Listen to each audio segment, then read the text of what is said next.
What's going on, everybody? Welcome back to GmiasWorld. And if you're like me, you woke up losing about 700K on average. Now, you're probably saying, what did EA Sports do again to destroy the MUT market? Well, they put power-ups in packs, and I didn't get a warning. Like, I tune in, I did not see any warnings about this happening. I don't know if they did they do that before when they did the challenges also? You remember when they did that? They just hit everybody with the challenges like, yo, here, I know you guys been paying hundreds of thousands for power-ups, but yo, here go a challenge. How many of you guys lost with that too? I think I lost with Jimmy Graham on his power-up as well, but let's go ahead and take a look at some of the, the power-up prices that are currently going on right now. It's some real bad stuff. Now, I'm going to start off with one of the heftier power-up prices that really hurt me because I actually have it. Now, this power-up was upwards of like, 700K, weird stuff like that was going on. Now he's down to 190. So you could do your, do the math, listen, bro, or not do it, bro, do it, whatever you want to do. I lost about 500K. All right, so right now with the way it is, the market is absolutely disgusting. So there are a few things you can actually do while the market is like this, right? You can look for those players that you wanted all the while. Like, Sean Taylor, I lost on that too. Anybody that you've been looking for, especially, obviously the 50 players, you can now go get them.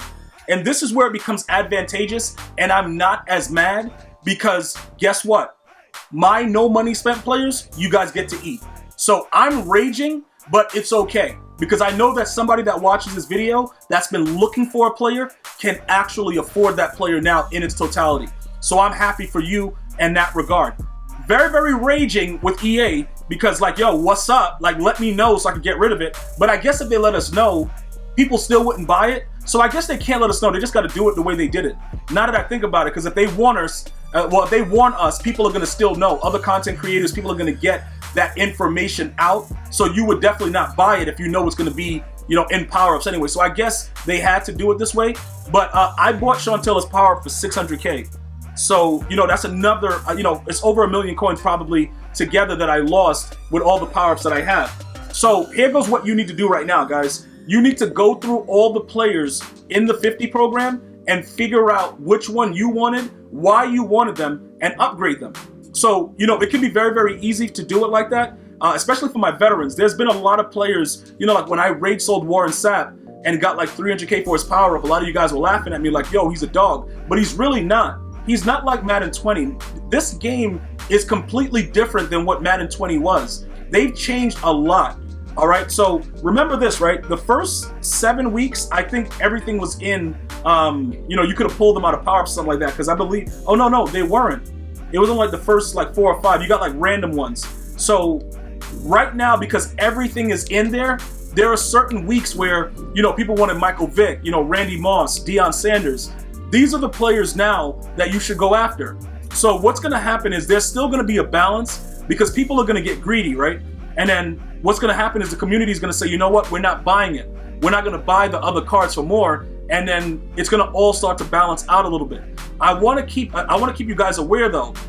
Team of the Year is going to be here within the next couple weeks. You got NFL honors. You got a lot of stuff that's coming, right? So you don't really need to go that crazy with these power-ups right now anyway, even with the reduction in the price. You could just wait it out. Unless there was a player you've been really eyeing, there's really no, there's not really that big of a deal. So let's go check out what the 50 players overalls are, the overall price ranges are, and see if that's going to help us in this regard. Now, obviously, Aaron Foster's in the game. Aaron Foster is not going to make my team. Unfortunately, because I don't need him. It's just not going to work out that way, so we don't need to even discuss that, because as far as running backs go, it doesn't really make a difference with a lot of the things that these players are doing. They all pretty much play the same. So looking at the prices, right, Randy Moss and stuff like that, Michael Vick, their prices are going to probably stay around this rate, around the 400 to 500K range. Some of you guys are asking, is there going to be another time where there's a player that's going to cost more? Well, pretty much Randy Moss is like, at this point, endgame. I would consider him endgame, right?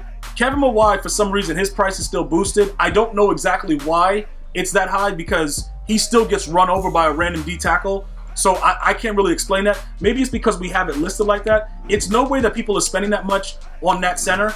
Yeah, well, I guess people are. It's 770. I wouldn't buy that. because just simply put, it's not that big of a difference when you look at it overall. Like, I got a center that's an 88 overall, and he's going to do the same exact thing that Kevin Mawai does. So I wouldn't really go into that. LT's price is up primarily because he's LT. With Double or Nothing, even though they increased the AP value of Double or Nothing, it is something that works randomly, but it will cause a lot of disruption against whoever you're playing. Like, if you just fill up your team with Double or Nothings, randomly guys will just scream up the edge. It's gotten to the point where it's even better than Edge Threat or Edge Threat Elite. Like, it really, like, if you guys are still running that, remember when I first got LT, I went out there and I tested it out for you guys, and I told you guys immediately, it doesn't work. It sucks. Double or Nothing seems to be the wave. Have some acrobats out there, put a couple of mid zones, and you're good to go. It's not that difficult to play this game or to compete in this game. You just have to know what you're utilizing. So looking overall at these numbers right now, everyone should be able to afford, some sort of, player from this whole promo situation. Because these guys, like, as far as Lawrence Taylor goes, his price, I'm trying to gauge, because some of you guys were asking, when do I think his price will ultimately come down? That is very, very difficult to kind of assess, because even with some of the players that they're releasing currently, like matchup for matchup, they don't really compete with his card. So he could be a card that will be there for a little bit. Now, like I said, depending on the next promo, whatever it is, because remember, as far as D-tackle goes, we know that Aaron Donald's going to get an NFL Honors player, right? You guys know that, right? There's certain players that we know that are going to be really, really OP, but there's not a lot of skilled players that we can just put on our team and they're going to play like LT. Like, we can look at different aspects, different speed points and things like that, but we can't just duplicate, LT. You can't just do that.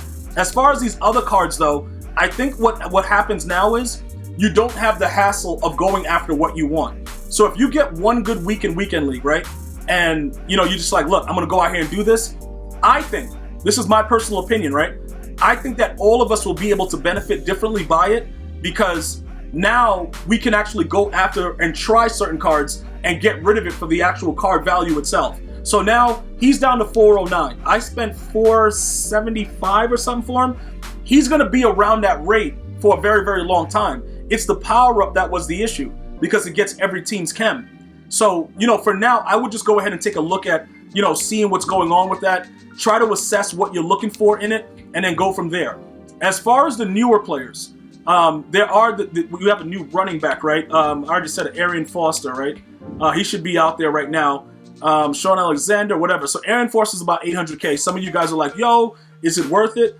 I'm going to tell you right now, the Dolphins or the Texans, whatever team he played for, if you're going to be able to get him to a 99 speed, he will be as good as any other running back in the game with that high change of direction, whatever. Either way, I'm using sprinter, so it don't matter for me. I don't know what they gave him as far as route running. Medium 75, short route 87, not bad. Deep route 65. Would I go after him? No. The short answer is no. I'm not doing it. And then the other guy is like a linebacker or something, right? A middle linebacker. As far as the new legends that are dropped. The reason that I'm showing you guys this is when the card is new, you're going to still pay the same rate. But everything else that they've changed as far as making the power-ups be in packs, you cannot take advantage of that. You won't get lucky. Like his card right here, nobody's going to really go after this guy. Plus, he's a run stopper, and they don't really get good, they don't get those good abilities, bro. Like, it's really stupid, especially like Ted Hendricks. So you're going to want to make sure, for the most part, that you have the right players on your squad doing the right things for you. I wouldn't go with run stopper archetype. That's the one thing that hurts me with Ted Hendricks as far as like double or nothing and stuff like that, because like that's the wave. That's a major issue. So it doesn't affect the newer cards. So if you were to pull a pack and get one of those cards, I would recommend selling it now, because the market will continue to fluctuate as we get closer to, NFL honors and more playoff cards. All right. Hopefully that's been helpful to you guys. Let me know if you have any other questions or comments that I can help you guys with, and I will gladly do so. Otherwise, enjoy football. I'm going to see you guys and girls next time. One love, y'all.